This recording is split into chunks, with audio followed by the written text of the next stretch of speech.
ክርስቶስን አስበን ከሆነ ቤተክርስቲያን የመጣን ሰብካ ጉባኤው ቢያስከፋን አንወጣም፣ አለቃው ቢያስከፋን አንወጣም፣ ሰባኪው ቢያስከፋን አንወጣም። ቃለ እግዚአብሔር የማትመገብ ነፍስ ሁልጊዜ ህመምተኛ ናት፣ ለፍሬም አትበቃም። ስትጸልዩ ረፍዶባችሁ ብታገኙት ወይ እንግዲህ 2 ሰዓት ሆኗል እንግዲህ ሁሉ እስከምደግም አትበሉ። በፍቅር አንዲቱን አቡነ ዘበሰማያት ደግማችሁ ውጡ። እግዚአብሔር የሚፈልገው ቀመር ሳይሆን ፍቅር ነው የሚፈልገው። አንተ ሰው ሰብአ ሰገል የክርስቶስን የተወለደበትን ቦታ ለማየት 2 ዓመት ተጉዘዋል። አንተ 2 ደቂቃ ተጉዘ ቤተክርስቲያን ለመምጣት የምትቸገር ለክርስቶስ ምን ተመልስለት ይሆን? መምህሮቻቸው እየሞቱባቸው፣ ካህናት እየታረዱባቸው፣ ቤተክርስቲያን እየተቃጠለባቸው የራቃቸውም አሉ። እንደውኛ ግን ምን እንመልስ ቢሆን አጠገባችን ቤተክርስቲያን በየቦታው እየተሰራል። ሁልጊዜ በእግዚአብሔር ፊት እንደቆምክ አስበህ ኑር ነው። ክርስቶስን እያሰብን ካደረግነው ምንም ጽድቅ አይሰለቸንም። በስመ አብ ወወልድ ወመንፈስ ቅዱስ አሃዱ አምላክ ዘላለም ሥላሴ ይትባረክ እግዚአብሔር አምላክ አበዊነ ቅዱሳን ዘሰባህ ምህረቱ ላይሌነ ምህረቱን ቸርነቱን በእኛ ላይ ያጸናልን የአባቶች አምላክ ቅዱስ እግዚአብሔር ይክበር ይመስገን። የእናታችን የቅድስት ድንግል ማርያም የነቢያትና የሐዋርያት የሰማዕታት የጻድቃን ረድኤት አይለየን። ብፁዕ አባታችን አቡነ አብርሃም የባህር ዳርና የሰሜን ጎጃም አህጉረ ስብከት ሊቀ ጳጳስ ቡራኪዮት ይድረሰን። የተከበሩ መላከ ሰላም ኤፍሬም ሙሉ ዓለም የባህር ዳር ሀገረ ስብከት ዋና ስራ አስኪያጅ፣ ክቡር አባታችን መላከ ብርሃን ፍስሐ ጥላሁን የባህር ዳር ሀገረ ስብከት ዋና ጸሐፊ፣ የተከበሩ አባታችን መላከ ብርሃን አባ ክፍለ ማርያም የዚህ የደብረ አባይ ቅዱስ ገብርኤል ቤተክርስቲያን አስተዳዳሪ፣ ክቡር አባታችን መላከ ፀሐይ ቆሞስ አባ ገብረ ሥላሴ በኢትዮጵያ ኦርቶዶክስ ተዋሕዶ ቤተክርስቲያን በአውስትራሊያ የሜልበርን ደብረገነት ቅዱስ ሚካኤል ቤተክርስቲያን አስተዳዳሪ፣ መላከ ሰላም ባህሩ የደብረ ሰላም ባለ እግዚአብሔር ቤተክርስቲያን አስተዳዳሪ፣ ሊቀ ማእምራን አማረ ጌጡ የቅድስት አርሴማ ቤተክርስቲያን አስተዳዳሪ፣ የተከበራችሁ አባቶቻችን ካህናት፣ ወንድሞቻችን ዲያቆናት፣ የእግዚአብሔር ቤተሰቦች በስላሴ ስም እንደምንቆያችሁ ቸርነት ገንዘቡ የሆነ አምላካችን ስሙ የተመሰገነ ይሁን። ብፁዕ አባታችን እዚህ ስለተገኙ እጅግ በጣም ነው ደስ ያለኝ። አባቱ ያለለት ልጅ የሚፈራው ነገር የለም። ቢፈራ እንኳን ሩጦ ከአባቱ ስር ይሸጎጣልና ስለመጡልን የምንናገረውን ያርሙላን፣ የሚያሰናክልንን ሰይጣን በዲያብሎስ ተንኮል የሚመጣውን ነገር ሁሉ በመስቀላቸው ያባረሩልናልና ስለመጡ በጣም ደስ ብሎኛል። ለሁላችንም ለልጆቻቸው ቅርብ አባትም ስለሆኑ ከመርከብ ካፒቴን ወይም ሊቀ ሐመር መርከበኛው መጥፋቱ ለመርከቢቱ ሁከት እንደሆነ የሊቀ ጳጳስ ከህዝብ መራቅ ለህዝብ ጥሩ አይደለምና መርከበኛው ባለሙያው በመርከቢቱ መካከል ሲገኝ ሞገዱን እየሰነጠቀች እንደምትሄድ አባቶቻችን ከኛ መካከል ሲሆኑልን በጣም ብዙ ሞገድ መሻገር እንችላለንና ብፁዕ አባታችን ስለተገኙ የአባቶቻችን አምላክ እግዚአብሔር ይክበር ይመስገን። እግዚአብሔር የተመሰገነ ይሁን። በመካከላችን ተገኝቶ ያስተምረን። እኔ አጭር ጊዜ ትንሽ ነገር እንማማራልና ቀሪውን ጊዜ ብፁዕ አባታችን አቡነ አብርሃም ያስተምሩናል። ከኔ ጋር ባለን ጊዜ አጭር ነገር የምንማማርበት የትምህርታችን ርዕስ ከእግዚአብሔር ጋር እንዴት እንኑር በሚል ርዕስ ነው። እስኪ በሉ አንድ ጊዜ ሁላችሁ ድገሙ። ሶስተኛ እንበል። መቼም እናንተ ኦርቶዶክሳውያን ስለሆናችሁ እግዚአብሔር ማለት እንዲህ ነው ብለን አንሰብካችሁም። እግዚአብሔርን ታውቁታላችሁና አኗኗሩ ግን ሰይጣን ስለሚረብሸን የኛም የሰጋችን ጣልቃ ገብነት ስላለ ስለምንወጣ ስለምንወርድ እሱ ላይ ለመነጋገርና መንገዳችን ለማቅናት ነው ጉባኤ የሚዘጋጀው እንጂ እማታውቁት አምላክ ኑሮ ልትሰበኩ አይደለም። በ40 ቀናችሁ ወንዶች፣ በ80 ቀናችሁ ሴቶች በጥምቀት የለበስነው ክርስቶስ ሥጋ ወደሙን የተቀበልነው በቅዳሴ የምታውቁት በዓል የምታከብሩለት ጾሙን የምንጾሙለት የምንጾምለት፣ ስቅለቱን፣ ትንሣኤውን፣ ልደቱን፣ እርገቱን ሁሉ ጠንቅቀን የምናውቅ የመጽሐፍ ቅዱስ ባለማዕዶች ስለሆን ለእኛ አምላክ ሊተዋወቀን አይሰበከን። የሚነገረን ከእግዚአብሔር ጋር እንዴት እንኖር ነው። ከእግዚአብሔር ጋር እንዴት እንኖር? የመጀመሪያው ከእግዚአብሔር ጋር እንዴት እንኖር ነው የምንለው ለምንድን ነው? የማመን ዓላማው ከእግዚአብሔር ጋር መኖር ነው። የማመን ዓላማው ቅዱስ ጳውሎስም እንዲህ ይላል፣ እፈቱ እትፈለጥ እምዝንቱ ዓለም ወአሃሉ ምስለ ክርስቶስ። ፊልጵስዩስ ምዕራፍ 1 ቁጥር 4 ላይ ሲናገር እኔ ከዚህ ዓለም ተለይቼ ከክርስቶስ ጋር ልኖር እናፍቃለሁ ይላል። ስለዚህ የሃይማኖት ዓላማው ካመኑት አምላክ ጋር ማኖር ነው። ለምን ክርስቲያን ሆንኩ ብለን ብንጠይቅ መልሱ ከእግዚአብሔር ጋር ለመኖር ነው። ከሱ ጋር ለመኖር ነው። እሱም እንዳለ ምን ብሏል? እምከመ ተለአልኩ አነ ስህብ ኩሎ ሀቤ፣ እኔ ከፍ ብዬ ከተሰቀልኩ በኋላ እናንተንም ወደ እኔ እስባችኋለሁ ብሎ ነበረ። እንግዲህ ራስ ከፍ ሲል እግር ራስን ተከትሎ አብሮ ከፍ እንደሚል ክርስቶስ ሲሰቀል ከኋላም ሲያርግ እኛንም እንደሚስበን ሲነግረን ነው። ሊቁ ቅዱስ ዮሐንስ አፈወርቅ እንደነገረን ሀባሃሎ ርዕስ ህየ ይሄሉ አባል፣ ራስ ካለበት ሌሎች ሕዋሳትም ተከትለው ሄዶ ይኖራሉ ይላል። ጌታችን መድኃኒታችን ኢየሱስ ክርስቶስ ደግሞ ርዕሰ ሕይወት የሕይወታችን ራስ ነው። የሕይወታችን ራስ ስለሆነ ራስ ካለበት እግር ተከትሎ እንደሚገባው ክርስቶስ የቤተ ክርስቲያን ራስ ስለሆነ እሱ ከገባበት ሀገር ሄደን ገብተን እንኖራለን።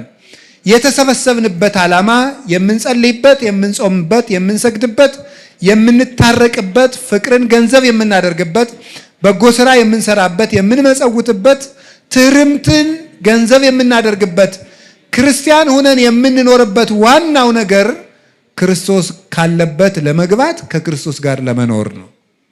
እንደዚያ ከሆነ ከክርስቶስ ጋር እንዴት ብለን እንኖር የሚለውን ትንሽ ነገር ልንገራችሁ እንፈልጋለሁ።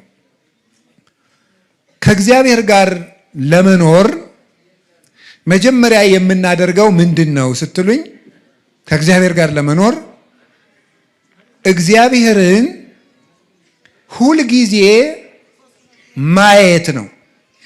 እግዚአብሔርን ሁልጊዜ ማየት።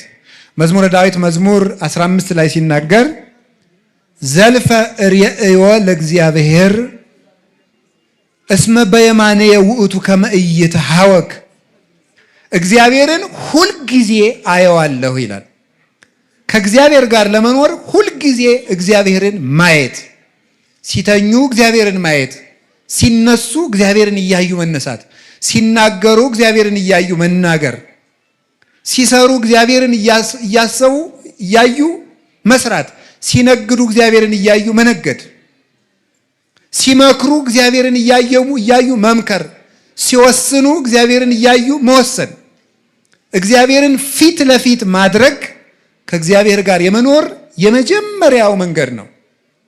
እንዲህ ይላል ኤልያስ ሲናገር ሕያው እግዚአብሔር አምላከ ኃይል ዘቆምኩ ቅድሜሁ ይላል። አንደኛ ነገሥት ምዕራፍ 17 ቁጥር 1 ላይ ሲናገር በፊቱ የቆምኩት የእስራኤል አምላክ ሕያው እግዚአብሔር ምስክሬ ነው ይላል።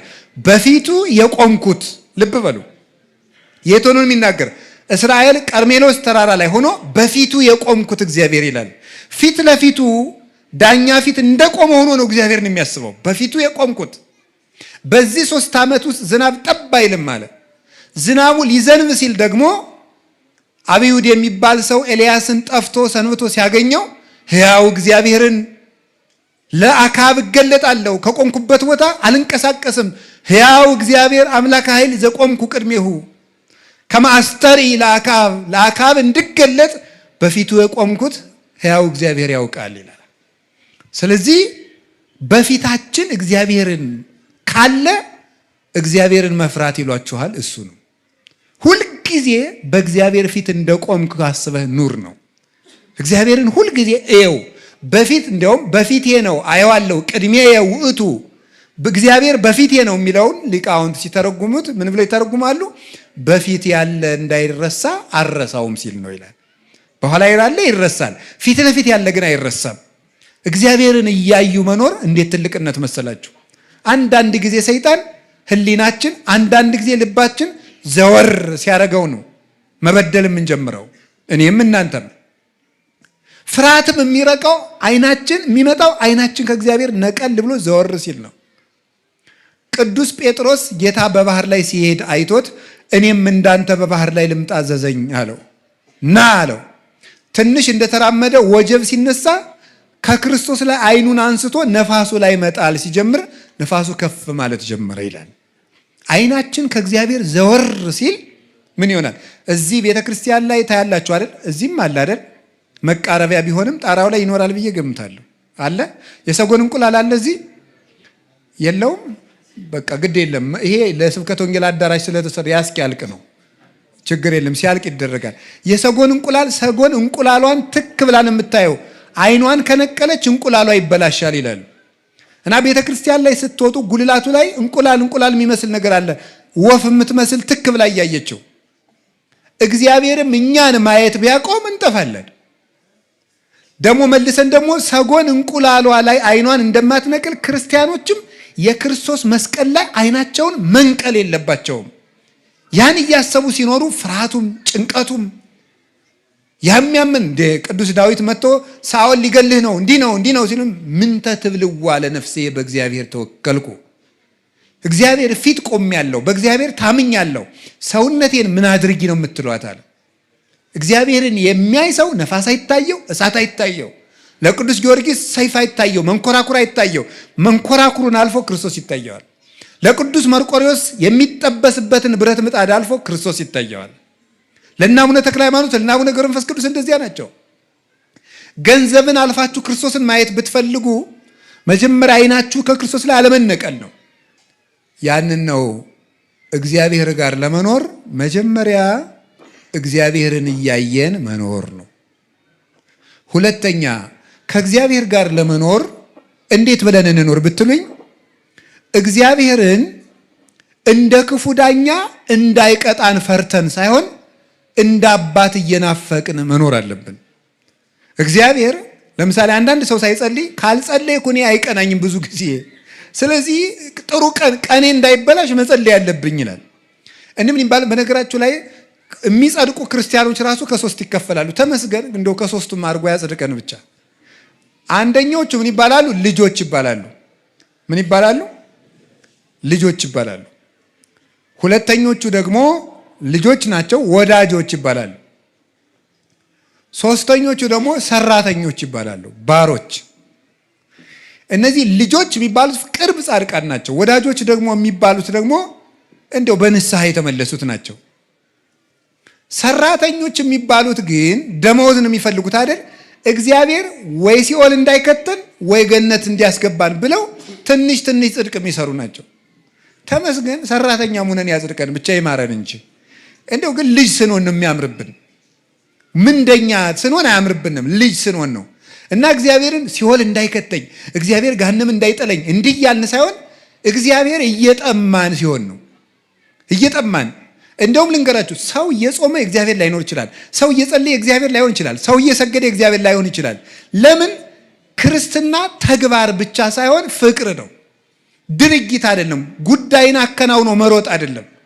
ከእግዚአብሔር ጋር በፍቅር መዛመድ መገመድ ነው። ቅዱስ ጳውሎስ ሲጽፍ ብዙ ጊዜ ሲጽፍ መልእክቱን ጳውሎስ ሙቁሁ ለክርስቶስ ይላል። የክርስቶስ እስረኛ ጳውሎስ ይላል። በፍቅሩ የታሰረ ማለት ነው። በፍቅሩ የታሰረ አባ ስምዖን ዘአምድ የሚባል አባት የሕማማት የሚነበብ ምንባቡ ላይ ምን ይላል? ምንድን ነው? ኦ ክርስቶስ ወልደ እግዚአብሔር ሕያው በከመ ተአሰርከ አንተ በሀብል ከማው እስረኒ በሀብለ ፍቅርከ፣ አንተ በሀብል ተይዘህ በዕለተ ዓርብ እንደተጎተትክ እኔንም በፍቅርህ ገመድ እሰረኝ ይላል። በገዳም ውስጥ አበምኔቱ አንድን መነኩሴ ሲያስር ቅናት የሚባል ያስርለታል። ያን ሲያስርለት ይሄን መነኩሴ እኔ በቅናት እንዳሰርኩት ክርስቶስ ወይ አንተም በፍቅርህ ገመድ እሰረው ይላል። ስለዚህ ክርስትና ወይም ሃይማኖት እግዚአብሔርን መጣማት ነው እንጂ እግዚአብሔርን እንደ ክፉ ዳኛ እንደ ጨካኝ ንጉሥ እየተንቀለቀልና የምንፈራው ፍቅሩን እንዳናጣ ነው እንጂ ጨካኝ ስለሆነ አይደለም።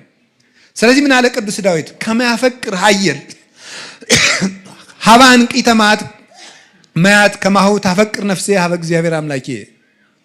ዋሊያ ወደ ውሃ እንደሚናፍቅ ነፍሴ እግዚአብሔርን ተጠማች ይላል። እግዚአብሔር የሚርበው ሰው ቸርነቱ የሚሳሳለት፣ ለቸርነቱ የሚሳሳ፣ ለአባትነቱ የሚሳሳ፣ ምሕረቱን እያሰበ የሚያለቅስ፣ እኔ እንዲህ ያለው አመፀኛ ስሆን ጌታዬ ሆይ እንዴት ቻልከኝ ብሎ ለፍቅሩ የሚሳሳ፣ በፍቅሩ የተነደፈ ሰው ሲሆን እሱ ነው ከእግዚአብሔር ጋር መኖር። ስለዚህ እግዚአብሔርን ጌትነቱን ፈራጅነቱን ብዙ ጊዜ ከምታስቡ ይልቅ ፍቅሩ ላይ ትኩረት አድርጉ።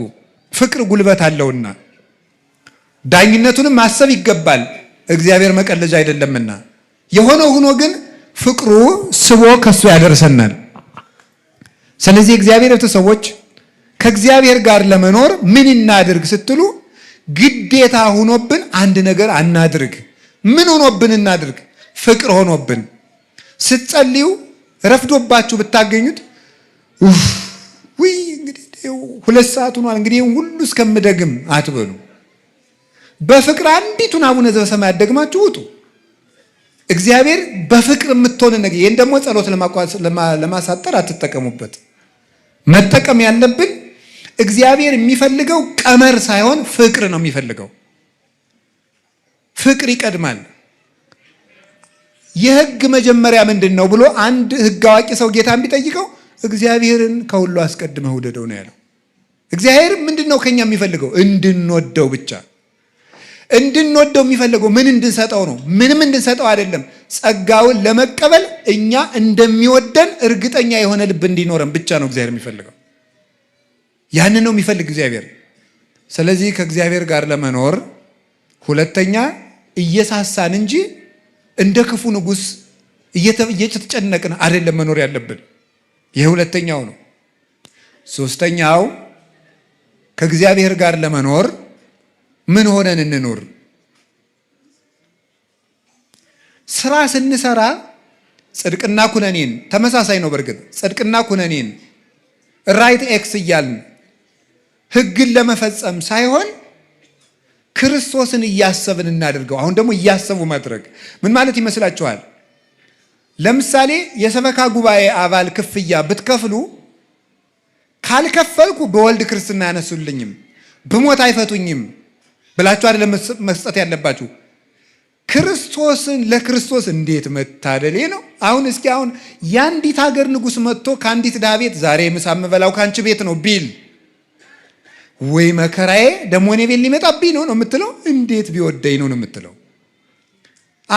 አንዲት ድሃ ሴት እንዲያውም አንድ ሙክት አንድ ሰው ቢያርድና አንድ ድሃ ሰው ቆሎ ቆልቶ ቢያቀርብና እኔ ይህን ቆሎ ነው የምበላ አንተ ዛሬ ቆሎ እንድትሰጠኝ እፈልጋለሁ ቢል ምንም የማይቸግረው ንጉሥ ባለጸጋ ምን አይነት ሰው የሚወድ ሰው ነው አሁን የኔን ቆሎ ሰው ብሎ ይቀበለኝ አትሉ? አሁን እግዚአብሔር ከኛ ሳንቲም ሲጠይቅ አይገርማችሁም? እንዴት አድርጎ ቢወደኝ ነው ማለት ሲገባን ግዴታ አይደል? እንዴት አደርጋለሁ ሳይሆን መሆን ያለበት ምንድን ነው? ማሰብ ያለብን ክርስቶስን እያሰብን ግዴታችንን እያሰብን ጽድቅና ኩነኔን እያሰብን ማድረግ አለብኝ። አብይ ጾም ገብቷል። ምን አረጋለሁ? 9 ሰዓት መሆን አለበት። አስራት መክፈል አለብኝ። ምን አረጋለሁ? እግዚአብሔርን ከሚከፋው ከገሌ ጋር ልታረቅ አይደለም መሆን ያለበት።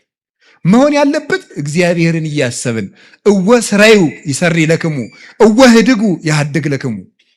እናንተም ተው ይተውላችኋል፣ እናንተም ይቅር በሉ ይቅር። እኔ እግዚአብሔር ይህን ያህል ዓመት ከተሸከመኝ ወንድሜን እህቴን 3 ወር ብታገሰስ ብሸከምስ ብለን ማድረግ ያለብን። ክርስቶስን እያሰብን ካደረግነው ምንም ጽድቅ አይሰለቸንም፣ ወጥተንም ከቤተ ክርስቲያን አንጠፋም። ክርስቶስን አስበን ከሆነ ቤተ ክርስቲያን የመጣን ሰበካ ጉባኤው ቢያስከፋን አንወጣም፣ አለቃው ቢያስከፋን አንወጣም፣ ሰባኪው ቢያስከፋን አንወጣም። አኩርፈን የምንጠፋው መጀመሪያም ዓላማችን ጽድቅና ኩነኔ ብቻ ገሃነም እንዳይበላን ገነት እንድንገባ ነው እንጂ የክርስቶስን ሐሳብ እያሰብን አምላኬን ላገኝ እሄዳለሁ እያልን ስለማንመጣ ነው። አመጣጣችን መስተካከል ስለነበረበት በስህተት ስለመጣን በስህተቱ ከቤቱ እንወጣለን። እግዚአብሔርን ብሎ የመጣ ግን ምን ብሎ ከአባቱ ቤት ይወጣል? ምን ብሎ ማን ብሎ ማን በጎሬጥ ባየው ማን ፊት ቢነሳው ማን ግንባር ቢቆጥርበት ከቤቱ አይወጣም። የአባቱ ቤት ነው። ማን ከአባቱ ቤት በቀላሉ ይወጣል? ስለዚህ ስንመጣ እግዚአብሔርን ብለን እንመጣ። ሰው ብለን ስላልመጣን ሰው በሰው ምክንያትም ከቤቱ ለምን እንወጣለን? በቤት እንኑር። ሰው ይደክማል፣ ይወጣል፣ ይነሳል፣ ያድጋል። እሱ ነው። ሌላው ከእግዚአብሔር ጋር ለመኖር ምን እናድርግ? ከእግዚአብሔር ጋር ለመኖር ወይን ከግንድ ጋር በሚኖርበት መንገድ እንኑር እላችኋለሁ። ወይን ከግንድ ጋር በሚኖርበት መንገድ የዮሐንስ ወንጌል ምዕራፍ 15 ቁጥር 4 ላይ ታገኙታላችሁ። እንዲህ ብሎ ይናገራል። አነ ውእቱ ሐረገ ወይን ዘጽድቅ ወአነ ወአቡየ ተካሊሁ ወአንትሙ አይጹቂሁ። እኔ የወይን ሐረግ ነኝ፣ የወይን ግንድ ነኝ፣ እናንተ ቅርንጫፍ ናችሁ። ቅርንጫፍ በግንዱ የኖረ እንደሆነ ያፈራል። እናንተም ንበሩ ብየ ወአነ ብክሙ፣ እናንተ በእኔ ኑሩ እኔም በእናንተ እኖራለሁ። እንደዚህ የሆነ እንደሆነሳ ዝቅ ብሎ ቁጥር 10 ላይ ሬሴክሙ ከመ ትሁሩ ወፍሬ ትፍረዩ ወውእቱ ፍሬክሙ ይነብር ለዓለም። ፍሬ እንድታፈሩ አደርጋችኋለሁ። ምን የሆነ እንደሆነ ከኔ ጋር የኖራችሁ እንደሆነ። ስለዚህ ከክርስቶስ ጋር እንደምንኖረው ምንድን ነው? ቅርንጫፍ ከግንዱ በሚኖርበት መንገድ። ከቅርንጫፍ ከግንዱ ምንድን ነው የሚያደርገው? ይመገባል፣ ማዕድን ይመገባል። የሚያስፈልገውን ንጥረ ነገር ለማበብ የሚሆነውን ቅጠሉ እንዲያድግ ቅርንጫፍ እንዲያወጣ የሚያደርገውን፣ ሌሎች ትንሽ ቅርንጫፎች እንዲያወጣ የሚያደርገውን፣ እንዲያብብ የሚያደርገውን፣ እንዲያፈራ የሚያደርገውን፣ መዓዛ እንዲያገኝ የሚያደርገውን፣ ጠንካራ የሚያደርገውን ነገር ሁሉ ከግንዱ ይወስዳል። ቅርንጫፉ ግን ቢቆረጥ ወደ እሳት ይጣላል፣ ይደርቃልም፣ ባይጣልም ይበሰብሳል፣ ምስጥ ይበላዋል። ከግንዱ ያለ ቅርንጫፍ ግን ያፈራል። ስለዚህ ምንድን ነው? እኛም ከክርስቶስ ጋር ቅርንጫፍ ከግንድ ጋር በሚኖርበት መንገድ እንኑር። ምን እያደረግን? የእሱን ምግብ መመገብ አለብን። ቅርንጫፉ ከግንዱ መመገብ ቢያቆምስ ይቆረጣል፣ ተዘንጥሎ ወይም ደግሞ ተከፍሎ ይወድቃል። ከክርስቶስ እንዳንለይ እንመገብ። ምን እንመገብ? ስጋውና ደሙን። ምን እንመገብ? ቃለ እግዚአብሔርን፣ ሁልጊዜ ወንጌሉን መመገብ። አያችሁ አይደለም? እነዚህ ቅርንጫፎች ያደጉት ከግንዱ የሚመጣላቸውን ወተት እየጠጡ ነው ያደጉት። ክርስቶስ እኛን የሚያሳድግበት ወተት አለው። አንደኛ ጴጥሮስ ምዕራፍ 2 ላይ እንደነገረን አፍቅሩ ሐሊበ ነባቤ ዘአልቦቱ ትውስት፣ ቅልቅል የሌለበትን ለድህነት የሚያሳድጋችሁን የቃሉን ወተት ተመኙ ይላል። በየቀኑ መጽሐፍ ቅዱስን ማንበብና መማር ያሳድጋል። ወይ ከውን እንተ ትክልት ሀበ ማዘማይ። ምን የሚያደርግ ሰው ሕጉን በሌሊትና በቀን የሚያነብሰው ከውሃ ዳር እንደተተከለች አትክልት ይሆናል። ፍሬውን በየጊዜው እንደሚሰጥ ቅጠሉ እንደማይጠወልግ ይሆናል ይላል መዝሙር ምዕራፍ 1 ላይ ቅዱስ ዳዊት ሲናገር። ስለዚህ ቅርንጫፍ ነን እኛ። እንድናድግ ምን እናደርግ? ከግንዱ አንራቅ ወገኖቼ። ቅርንጫፍ ነን። ምን እናድርግ? ምግብ እንውሰድ። አንድ ቅዱስ ሥጋው ክቡር ደሙን፣ 2 ቃለ እግዚአብሔር በየቀኑ መመገብ አለብን። በየቀኑ ጉባኤ ሲዘጋጅ በዓመት 1 ጊዜ 2 ጊዜ ተሰብከን ነፍሳችን ማደግ አትችልም። ልብ በሉ። አንድ ቅርንጫፍ ከግንዱ አሁን ብቻ ምግብ ቢወስድ ለነገ ጭምር ይሆነዋል? ለከርሞ ጭምር ይሆነዋል? አይሆነውም። በየቀኑ ነው የሚመገበው። ቃለ እግዚአብሔር ምግባችን ነው። የምንጠይቀውም ሲሳየነ ዘለለ ዕለትነ ብለን ነው። የዕለት እንጀራችን ስጠን ዛሬ ብለን ነው።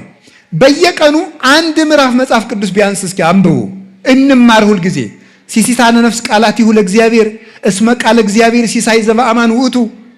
የእግዚአብሔር ቃል የነፍስ ምግብ ነው፣ እውነተኛም እንጀራዋ ነው። ተመጥኖ ምግብ ያላገኘ ስጋ ለራስ ፍልጠት ለሆድ ቁርጠት እንደሚጋለጠው ሁሉ ነፍስ ቃለ እግዚአብሔር የማትመገብ ነፍስ ሁልጊዜ ህመምተኛ ናት፣ ለፍሬም አትበቃም። ስለዚህ ቅዱስ ስጋውን ክቡር ደሙንና ቃለ እግዚአብሔር መመገብን፣ ሀብተ መንፈስ ቅዱስን መመገብን፣ የመንፈስ ቅዱስ መመገብ አለ። ልታውቃላችሁ እንዲህ ብሎ ነበር ዮሐንስ ወንጌል ምዕራፍ 14 ላይ እኔ እያሃድገክሙ ጓለማውታት እኩኑ ዳሃደግ አላደርጋችሁም ብሎ ነበር። ዳሃደግ ማለት ልክ እናት የሌለው ጫጩት ማለት ነው። ግን ተመልከቱ፣ ርግብ የተለየችው ጫጩት እንደማይፈለፈል መንፈስ ቅዱስ የተለያት ነፍስም አትፈለፈልም። ዶሮ ወይም ርግብ እንቁላሏ እንዲፈለፈል በክንፏ አቅፋ ትይዘዋለች። ያን ጊዜ በእናቱ ሙቀት እንቁላሉ እግር አውጥቶ ጫጩት ሆኖ ይራመዳል። መንፈስ ቅዱስ በርግብ አምሳል የወረደበት አንዱ ምክንያት መንፈስ ቅዱስ በክንፈ ረድኤቱ ሲያሟሙቀንና ሲያቅፈን እኛ ሰው ሆነን መራመድ ስለምንችል ነው። ስለዚህ የመንፈስ ቅዱስን መግቦት ቤተክርስቲያን ውስጥ ማግኘት አለብን። ቤተክርስቲያን በየቀኑ ኪዳን ማድረስ ማስቀደስ፣ ቢያንስ በሳምንት አንድ ቀን እሑድ ጧት ሌሊት ሄዳችሁ ማስቀደስ ካልተቻላችሁ የከሰዓት ቅዳሴ አለ። አድባራቱ ሰፍተዋል፣ እግዚአብሔር ይመስገን እንጂ ባህር ዳር አሁን በየትኛውም ኢትዮጵያ ክፍል ላይ የቤተክርስቲያን ችግር የለም። በእርግጥ መምህሮቻቸው እየሞቱባቸው፣ ካህናት እየታረዱባቸው፣ ቤተክርስቲያን እየተቃጠልባቸው የራቃቸውም አሉ። እንደው እኛ ግን ምን እንመልስ ቢሆን አጠገባችን ቤተክርስቲያን በየቦታው እየተሰራልን። ልብ በሉ ቅዱስ ዮሐንስ አፈወርቅ እንዲህ ይላል፣ አንተ ሰው ሰብአ ሰገል የክርስቶስን የተወለደበትን ቦታ ለማየት 2 ዓመት ተጉዘዋል። አንተ 2 ደቂቃ ተጉዘ ቤተክርስቲያን ለመምጣት የምትቸገር ለክርስቶስ ምን ትመልስለት ይሆን ይላል። 2 ሰዓት እንኳን አንጓዝም። ቤተልሔም የሚሏቸዋል፣ ሌላ አይደለችም ቤተክርስቲያን ናት። አንዱ እንደ ወይን የምንኖረው ቤተክርስቲያን ውስጥ በመኖር ነው እንጂ በዓመት አንድ ጊዜ እንደዚህ አሁን ስታዩት እንደው እዚህ እያንዳንዳችሁን ማይክ እየሰጠው እንደው ባናግራችሁ ይሄን ህዝብ ብታዩት መቤቴ እንደው አገር እንደው ሰው ራሱ ሌላ ቦታ ያለ አይመስልም እኮ። አሁን ብዛታችሁ እግዚአብሔር አይቀንሳችሁ፣ በእውነት አይቀንሰን። እንዴት ደስ እንደምትሉ እኔ በነገራችሁ ላይ መስቀሌን ኪሴ ውስጥ የቀጠጥኩት ብፁዕ አባታችን እየባረኳችሁ ስለሆነ ነው። ስለዚህ የኔ ይከተትና የጳጳሱ ከቆመ ይበቃናል፣ እየተባረክን ነው አሁን። ስለዚህ አሁን እኔ የምነግራችሁ ለምንድን ነው? እንዲያበዛን እግዚአብሔር ፈቃዱ ይሁን። ይሄን ካልኳችሁ በኋላ ግን የምነግራችሁ ለምንድን ነው? እንዲህ እንድንሆን በዓመት አንድ ጊዜ በዓመት እንዴት ተከምረን አይደለም፣ ሁልጊዜ እየመጣችሁ እቤት እንኑር፣ የአባታችን ቤት ውስጥ እንኑር።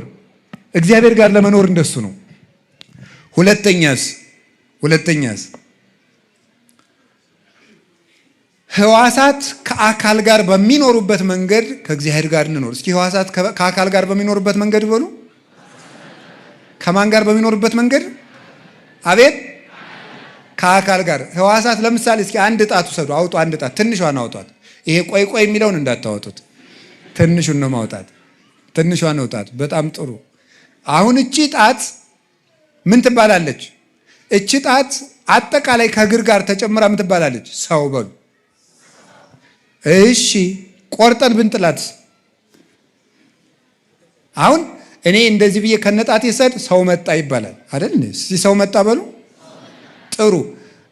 ከዛ ደግሞ ቆርጠን ብናጥላት እኔን አሁን ለምሳሌ ይሄ እንዲሁኝ እየተንቀሳቀስኩ ያማን ነው ይባላል? አባ ይባላል።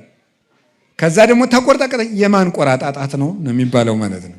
የሰው የሚለውን ስም ራሱ አጣ ማለት ነው። እስከ አብሮ እስካለ ድረስ ግን ሰው ይባላል።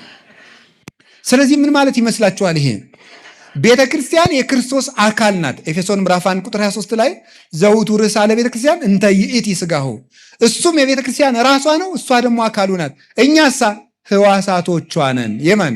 የቤተ ክርስቲያን። ስለዚህ ከእግዚአብሔር ጋር እንዴት እንኑር ባላችሁ እንደ ሕዋስ ነው መኖር ያለብን። ሕዋስ ምን ያስፈልገዋል? ቢያንስ አንድ ሕዋስ ጤነኛ ሆኖ ከአካሉ ጋር እንዲኖር ቢያንስ 2 ነገር ያስፈልገዋል። አንደኛው ደም፣ ሁለተኛው ኦክስጅን ያስፈልገዋል። ደምና ኦክስጅን። እቺ ጣቴ እንድትጨብጥ፣ እንድትጽፍ፣ እንድታጣብቅ፣ ይዛ እንድታስቀር፣ እንድትቆነጥር፣ እቺ ጣት እጥፍ ዘርጋ እንድትል፣ ምርኩዝ እንድትሆነ በወድቅ እቺ ጣቴ ምን ያስፈልጋታል? ከቃሉ ጋር ናችሁ። ምን ያስፈልጋታል? በትንሹ ደምና ኦክስጅን ያስፈልጋታል። ደምና ኦክስጅን። ክርስቲያንም የክርስቶስ ሕዋስ ነውና በአግባቡ መኖር እንዲችል ደም የተባለ ቅዱስ ቁርባን ነው። ደገምኩት፣ ቅዱስ ቁርባን ነው ደም የተባለ። እስትንፋስ ግን የተባለ የመንፈስ ቅዱስ ሀብትና ጸሎት ነው። ጸሎት የማይጸልይ ክርስቲያን ምን ይሆናል ማለት ነው? ኦክስጅን አልላክለት ያለ ሕዋስ ይመስላል ማለት ነው። ምን ይሆናል ማለት ነው? ይሄ ተቆርጦ ይጣላል። ስለዚህ በየቀኑ የምንጸልየው ይኸውላችሁ ግዴታ ሆኖብን አይደለም የምንጸልየው፣ ከእግዚአብሔር ጋር መነጋገር። ይሄ እድል አይደለም? እስኪ አንድ ጥያቄ ልጠይቃችሁ። አንድ በጣም በዓለም የምታከብሩት ሰው በዓለም የምታከብሩት ሰው ላነጋግርህ እፈልጋለሁ ብላችሁት ነገ 3 ሰዓት አገኛለሁ ቢላችሁ ደስ አይላችሁ? አይላችሁ? እንደው ስም ከምጠራ እኮ ብዬ ነው እንጂ የተከበረ ሰው ጠራ ነበር። ምን ያደርግልናል? ስም እንጠራ እገሌን ለምሳሌ ማለት ነው። አሁን እሱ ሰውዬ የሆነ ሰው አስቡ፣ የምታከብሩት እሱ ሰውዬ አገኛለሁ ብሎ ቢደውላችሁ ደስ አይላችሁ? እንደዚያ ከሆነ ምክንያቱም እንደው ዝም አላችሁ እንጂ ዘፋኝ ስታገኙ ሁሉ አብራችሁ ፎቶ እንነሳ ትሉ የለም እንዴ? እንደው ይቅርታ አስቸገርኩ ፎቶ እንነሳ ትሉ የለም ተብሎ ይታመናል ነው። ኤርፖርት ላይ አንዳንድ ጊዜ አያለው። መቼስ ታረጋላችሁ። እግዚአብሔርን ያህል ንጉሥ ሊያነጋግረን ቀጠሮ ይዞልን፣ ጸሎት ማለት እሱ ነው። ጸሎት ብሂል ተናግሮ ምስለ እግዚአብሔር አንደበት ምን አዘጋጀህ ይላል? ምስጋናን አዘጋጀህ ይላል መዝሙር 8 ላይ ከሕፃናት አንደበት ምስጋናን አዘጋጀ። ይህን ሊቃውንት ብዙ ትርጉም ሰጥተውታል። አንደኛው ለሆሳይና ተተርጉሟል። የሆሳይና ስለምትማሩት የዚያን ለዚያ ተዋለሁ። ከርዕሴ ጋር የሚገናኘውን ነገር ብቻ ላምጣላችሁ። ሕፃናት የተባሉ መላው ክርስቲያኖች ናቸው ይላሉ ሊቃውንት። እነማን ናቸው? አጠቃላይ ከቅዱስ ፓትርያርኩ ጀምሮ የቤተ ክርስቲያን አባቶች ሁሉ ለእግዚአብሔር ምኖቹ ናቸው? ሕፃናት ናቸው። ምን ማለት ይመስላችኋል? የሕፃን ልጅ የሚለው አፉን ያልፈታው ይሄ ትንሹ ልጅ ማለት ነው። የሱ ልጅ ሕይወት ከአባትና ከእናቱ ጋር በመኖር ላይ የተመሰረተ ነው። ልብ ብላችሁ ሰማችሁ? ምግቡን የሚያስቡለት እነማን ናቸው? እናት አባቱ። ሰውነቱን መታጠብ እንዳለበት የሚያስቡለት እነማን ናቸው? እናት አባቱ። ልብሱን የሚያስቡለት እነማን ናቸው? የከፋበትን ራሱ የሚሸክፉለት እነማን ናቸው? እናት አባቱ ናቸው እንጂ ልጁማ አንዳንድ ልጅ አይታችሁ አታውቁ? እንግዳ በተሰበሰበበት ድንገት እርቃኑን ከመኝታው ተነስቶ መጥቶ ቆም ይላል። ከእንግዳው መሃል እኮ ነው። እንደው እናቴ እንደው ሕፃን ልጅ ምን አለበት ቆም ይላል። ከዚያ እናቱ እኮ ናት ወይ ተነሳ ልጅ ናማ ብለው ወደ ማጀት ይወስዱታል። የከፋበትን የሚሸፍኑለት እናት አባቱ፣ መታመሙን የሚረዱለት እነማን ናቸው? እናት አባቱ ነው። እግዚአብሔር እንደዚህ የሚያስብልን ነው። ይህንን ነው መግለጽ የፈለገት። ሕፃን የተባለ አጠቃላይ ክርስቲያን ነው። ስለዚህ እግዚአብሔር አሁን እኛ የሚመስለን እግዚአብሔር የጽድቁን እያሰበ የሥጋውን እኛ የምናስብ ነው የሚመስለን። እንዴት እንደሚጨነቅልን የምንበያችሁት እንደሚያስብልን ማለት ነው። ማለት ከእናታችን ማኅፀን ጀምሮ እንዴት አድርጎ እንደሚንከባከበን ብታውቁ። እምከርሰሜ አንተ አምላኬ ያለ እያንዳንዱን አካላችን ሲሰራው እንዴት አድርጎ ተጠንቅቆ እንደሰራን ብታዩት። አንዱን እንኳን ብነግራችሁ የቅንድብ ፀጉር ለምን እንደማያወድግ ታውቃላችሁ? እስኪ የሚያውቅ? እሺ የማያውቅ እግዚአብሔር ይስጥልኝ፣ እኔም አላውቅም። እሺ ለማንኛውም የቅንድብ ፀጉር የማያድገው እንግዲህ ቅዱስ ዮሐንስ አፈወርቅ ማንም ሰው አያውቅም ብሏል። የማያድገው ቢያድግ ኖሮ ዓይንን ጠንቁሎ እንዳያጠፋ ነው። አይገርማችሁም? አሁን እናንተ እናቴ ጨዋታ ነው የሚመስላችሁ አይደል? ይኸው እኩል እኮ ነው። የራስ ፀጉርም ደም ነው የሚመገበው፣ ይሄኛውም ደም ነው የሚመገበው። ፀጉርን የሚያሳድገው አንደኛው ደም ነው፣ ሌላኛውን አላውቅም። ከዚህ የሚመገበውን ነው፣ ሌላውን ራሳችሁ ታውቃላችሁ። ታዲያ ይሄም እየተመገበ ለምን የማያድገው? ዓይንን እንዳያጠፋ ነው። እዚህ ላይ የተቀመጠው ለምንድን ነው? ግንባር ላይ የቅንድብ ፀጉር ለምን ያስፈለገ ይመስላችኋል? ግንባራችን ላይ የሚወጣው ላብ ጨው አለው አይደለም? ያ የወረደ ዓይንን እንዳይጎዳ አጥሎ የሚያስቀር እኮ ነው። እንዴት አድርጎ እንደፈጠረን እግዚአብሔር ብና አሁን ወይኔ እንደው ሐኪም በሆን ኑሮ አበጥረው ነበር። ግን አላውቀውማ። ችግሩ አላውቅም። እሱ ነው። እግዚአብሔር እንዴት አድርጎ አሳምሮ ይሁላችሁ። ምንድን ነው በጥበብ እደዊከ ገብራኒ ወለሃኳኒ። አዎ ጥቀ አብይ ግብርከ እግዚኦ ወኩሎ በጥበብ ገበርከ። ስራ ድንቅና ኃያል ነው፣ ሁሉንም በጥበብ አደረግክ አለ ቅዱስ ዳዊት። አስቦን የፈጠረን ፈጣሪያችን አስቦን የፈጠረን ትልቁን ክብር ሰጥቶን የፈጠረን ትልቅ ውለታ ውሎልናል። ሙቶልን እንደሚወደን ነግሮናል። ስጋችን ለብሶ ለኛ በመሞት ገልጾልናል። ድካማችንን ይረዳል። ጎረቤት ተሰብስቦ ሲንጫጫ ማንም ጮኸቱን ሳይሰማው የወለደችው እናት የልጇን ልቅሶ ትለያለች። ላሞች በተሰበሰቡበት የጥጃዋን ጩኸት ለይታ ታውቃለች አንዲት ላም። እግዚአብሔር ምን እንደፈለግን ያውቃል ይረዳናልም። ቅዳሴ ላይም እስመ አንተ ተአምር ድካሞ ለሰብ፣ የሰውን ድካም ታውቃለህ የምንለው ለዚህ ነው። ይረዳናል እግዚአብሔር። የእግዚአብሔር ቤተሰቦች ታዲያ ይሄ ልጅ ምንድነው? ህይወቱ እንዲቀጥል ከእናት አባቱ ጋር መኖር አለበት። አንድ ቀን ጥለውት ቢያድሩ የ6 ወር ሕፃን እንዳልሆነ ሆኖ ይገኛል። ከእግዚአብሔር ከተለየን እንዳልሆነ እንሆናለን። የሕፃን ልጅ ማሸነፊያው ምንድነው? ለቅሶ ነው። ለቅሶ ነው። የማይደፈረውን ጀግና ከወለደ ግን ልጁ ያንሸራሽረዋል። ሰዎች ጤና ይስጥልኝ ብለው የሚሰግዱለትን ሰውዬ ልጁ ግን ያሰግደዋል አልቅሶ። ሕፃን ልጅ ማለት ነው። ከወለደ ምን ጌታ ቢሆን ምን ንጉሥ ቢሆን ለልጁ የማይጎነበስ ማን አለ? ለልጁ አንገቱን የማይደፋ ማን አለ? ልጅ ነዋ። እኛም የእግዚአብሔርን ልብ የምንመልሰው ምንድን ነው? አልቅሰን ጸልየን አራሂራሂክኒ እህቴ መርአት በሐቲ ንብረተ ክሳድኪ፣ እህቴ ሙሽራዬ ሆይ፣ አንቺ እስራኤል ሆይ፣ ለአዲስ ኪዳን ቤተ ክርስቲያን ሆይ፣ በሐቲ ንብረተ ክሳድኪ፣ አንገቱን ዘንበል ዘወር እንደማያደርግ ሰው እኔን ወገበ ልቡናሽን ክሳደ ሃይማኖትሽን እጥፍ ሳታደርጊ እኔን አይን አይን እያየሽ በመጽናትሽ ደጅ በመጽናትሽ በጽናትሽ ልቤን ወደ ርኅራኄ መለስሽው ይላል እግዚአብሔር። እግዚአብሔር ልቡን እንዲመልስልን ምንድን ነው የሚያስፈልገው? መጸለይ መጮህ ነው። እኛ እንጮሃለን፣ እግዚአብሔር ይሰማል ይሰማል። አዲያ ግን ደግሞ አንዳንዱን ነገር ከሱ ጋር በደንብ እንድንጣበቅ ስለሚፈልግ ዝም ይለናል። ያረምም ከመዘይሰም ያጎነዲ ከመዘይሁብ፣ እንደማይሰጥ ይዘገያል፣ እንደማይሰማ ዝም ይላል። የሚሰጥበትን ቀን ያውቃልና። የእግዚአብሔር ቤተሰቦች ይሄ ነው። ሌላኛው ግን ቅዱስ እንጦንስ አባ ከእግዚአብሔር ጋር እንዴት ትኖራለህ ቢሉት ሕፃን ልጅ ከእናቱ እቅፍ በሚኖርበት መንገድ እኖራለሁ አለ። ምን ማለት ነው አባ ተርጉምልን አሉት። ሕፃን ልጅ ሁልጊዜ ከእናቱ እቅፍ መውጣት አይፈልግም። ስራ ለመስራት ፈልጋ ድንገት መሬት ላይ ቁጭ ስታደርገው ምን የሚያደርግ ይመስላችኋል? ምን ያደርጋል? ይጮሃል። ጉዳዩ ምንድን ነው? መልሰሽ ወደ ምንሽ መልሽ ብሎ ነው እናቱን እንድታቅፈው ፈልጎ ነው። ድንገት ካስቀመጠችው ዋይ ይላል። እሱ ወጡ ቢከስር እንጀራ ቢጋገር ትዝ አይለውም። ዋናው ብቻ እናቴ አትተይ ነው። ቅዱስ እንጦንስ ምን ማለቱ መሰላችሁ? እንዴት ሆነ ትኖራለህ ሲሉት ሕፃን ልጅ ከእናቱ ጋር በሚኖርበት መንገድ ማለቱ መጀመሪያ ከእግዚአብሔር መውጣት አልፈልግም። ከእግዚአብሔር መውጣት አልፈልግም በሉ፣